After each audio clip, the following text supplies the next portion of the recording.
vamos a dar una introducción de lo que es la administración de proyectos. La administración de proyectos sirve para aprovechar de mejor manera los recursos críticos, cuando están limitados en cantidad y en tiempo disponible. ¿Qué significa la administración de proyectos? Pues bien, significa llevar a cabo un proyecto de forma que lo podemos realizar en el tiempo que se requiere, haciendo un uso óptimo de los recursos. Los ejemplos de proyectos pueden incluir desarrollo de un nuevo producto, efectuar un cambio de estructura de personal o de estilo de organización, desarrollar un nuevo vehículo de transporte, desarrollar o adquirir un nuevo sistema de información, construir o desarrollar una construcción, administrar una campaña electoral, implementar un nuevo procedimiento o proceso en un negocio y otros ejemplos reales que pueden ocurrir.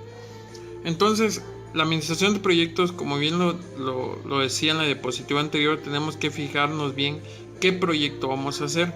Este proyecto puede ser denominado lo que queremos alcanzar y es muy importante que lo identifiquemos para su ejecución.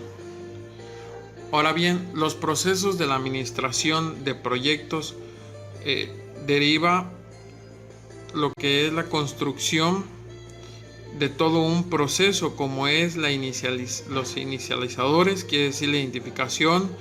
Viene un proceso de planeación en identificar y planear en tiempos lo que se va a hacer de recursos, materiales, sistemas, para que podamos en su momento ejecutarlo. Una vez que lo ejecutamos, hay un proceso de control y este va retroalimentando los procesos de planeación y así sucesivamente hasta que el proyecto quede finalizado y se consiga el cierre final. Aquí podemos ver todo el proceso de planeación a manera detallada, lo explicaba anteriormente.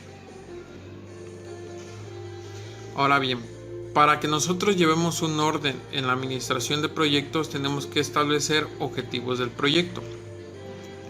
Definimos un proyecto, como en el caso anterior, digamos, fijar las elecciones de gobernador o presidente. Entonces, el que va a guiar ese proyecto, la idea es de que el candidato electo llegue a la presidencia. Pues bien, entonces establezcamos un objetivo del proyecto, que podría ser llegar a la presidencia de la República. Entonces después escogemos las estrategias básicas para lograr el objetivo. Dividimos el proyecto en sus unidades de paso. Esto lo vamos a aprender o lo vamos a entender estos dos conceptos cuando veamos la estructura de trabajo. Determinar el estándar de ejecución de cada subunidad. Determinar el tiempo necesario para completar cada subunidad. Igual lo vamos a entender estos conceptos cuando veamos la estructura de trabajo y la definición de actividades. Determinar la secuencia apropiada para completar las subunidades y añadir información al programa. Designar costo de cada subunidad. Designar organización del personal necesario. Determinar qué adiestramiento es necesario para lograrlo y desarrollar las políticas y procedimientos necesarios. Pues bien, toda esta planificación se va a realizar conforme se vaya desarrollando la idea del proyecto. Esta gráfica representa lo que es la estructura de trabajo. Hasta arriba tenemos lo que es la definición del proyecto, lo que queremos lograr. Y, por ejemplo, para este proyecto denominado Proyecto 1 se requiere 3 actividades o tareas a cumplir para tener el proyecto, que sería un hardware, un software y una liberación. Este proyecto está hablando de una programación de un sistema. Pues bien, para construir el hardware necesitamos un diseño y una construcción. Y para decidir el software necesitamos un diseño y un despliegue. Y para conseguir la liberación necesitamos un diseño y una instalación. Bueno, la importancia de esta explicación es que ustedes vean qué es la estructura de trabajo. no es más que es una pirámide organizacional donde al principio se nombra cuál es el proyecto y las etapas o los subtrabajos que hay que hacer. En este caso hay 4 niveles, contamos desde abajo hacia arriba, y en cada nivel hay actividades que hacer. Para que se concluya el proyecto, obviamente se tiene que hacer las actividades del nivel hasta abajo y a ir subiendo consecuentemente. Esto lo vamos a ver en un diagrama de Gantt.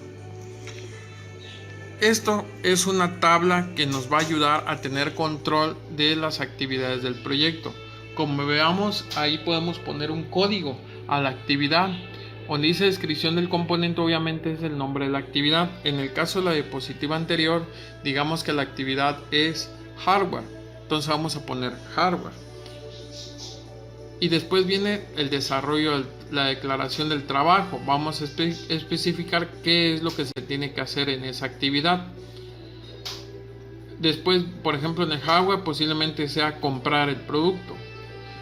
En el siguiente responsable hay que decidir qué persona lo va a hacer, poner el nombre del responsable.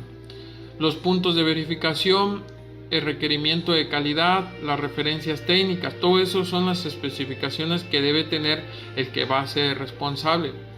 La lista de actividades asociadas. Esta lista de actividades asociadas se entiende como lista de precedencias. Esta lista de precedencias no es más que las actividades que van abajo del esquema de trabajo. Por ejemplo, para hacer el proyecto 1 se requieren 3 actividades: hardware, software y liberación. Entonces, la referencia, la lista de actividades asociadas se llama también lista de precedencias. También tenemos recursos requeridos. Y ahí explicamos entre las necesidades que tenemos qué se va a hacer, qué se va a comprar y con cuánto se dispone. Y en los costos estimados no es más que el costo de llevar a cabo toda esa actividad. Por ejemplo, el hardware va a costar 3,000 pesos, pero esos 3,000 pesos hay que colocarle el costo del transporte del empleado, el costo de posiblemente la certificación y una serie de costos que podemos sumar. Entonces, todos esos costos serían adherentes para llevar a cabo esa actividad. Aquí tenemos otro ejemplo de estructura de trabajo. Esto es la construcción de 4 oficinas en un edificio. El edificio ya existe. La planeación es en qué tiempo voy a efectuar o voy a construir las 4 oficinas. Pero para conseguir esas 4 oficinas, pues obviamente requiero hacer una serie de actividades. Y como vemos, está en un escalafón desde el principio hasta el final. Para construir la oficina, por último, quizás podemos tener los cimientos y el exterior.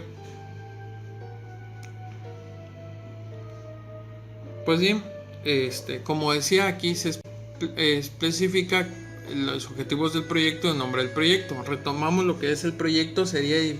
El proyecto se llamaría edificio número 7, la subunidad de cimientos, y sus especificaciones pues ya viene especificado qué necesita cada sector. Esta información pues obviamente cuando organizamos nuestro proyecto lo hacemos en la tabla.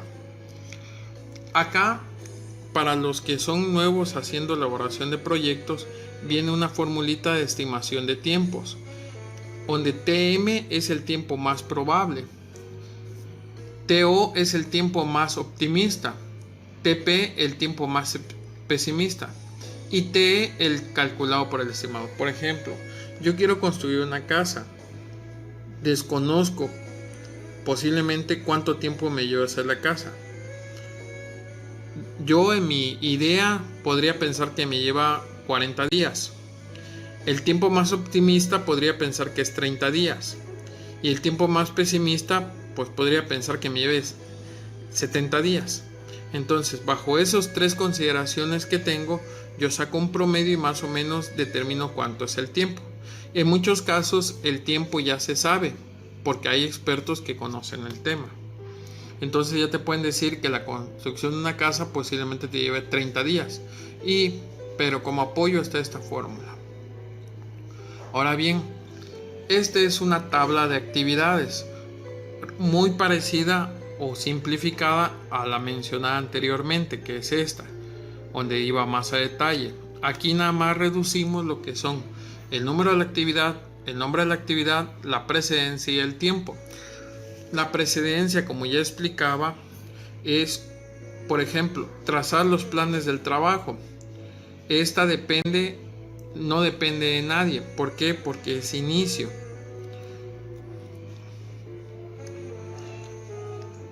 Está en la parte de abajo, donde no depende de nadie. Bueno, ahorita lo que me interesa es que identifiquen los componentes que lleva una administración de proyectos, y esta tabla nos va a servir de mucho ya para planear el proyecto y saber en qué tiempo se va a realizar y cuánto va a ser el costo. Pero las precedencias es muy importante entender, y para eso hay que tener bien identificado la estructura de trabajo, que es esta. Bueno, una vez construido esta tabla, vamos a aprender que en la administración de proyectos se utilizan diagramas de ruta crítica. En estos diagramas podemos utilizarlo de dos maneras: diagrama de flechas, que es la imagen que estamos viendo, diagrama de flechas, o diagrama de nodos. Estos diagramas los vamos a aprender a usar en las siguientes unidades de la materia. Y por último, si tenemos bien definido lo que es nuestra tabla de precedencias, construimos ya sea un diagrama de flecha o ya sea un diagrama de nodos, nos va a arrojar lo que es un control mediante gráfica de Gantt. La gráfica de Gantt no va a servir más que nada para que nosotros veamos el tiempo de ejecución que lleva el proyecto. Para por último concluir con, esta es una vista del diagrama de Gantt como lo hemos aprendido en la carrera.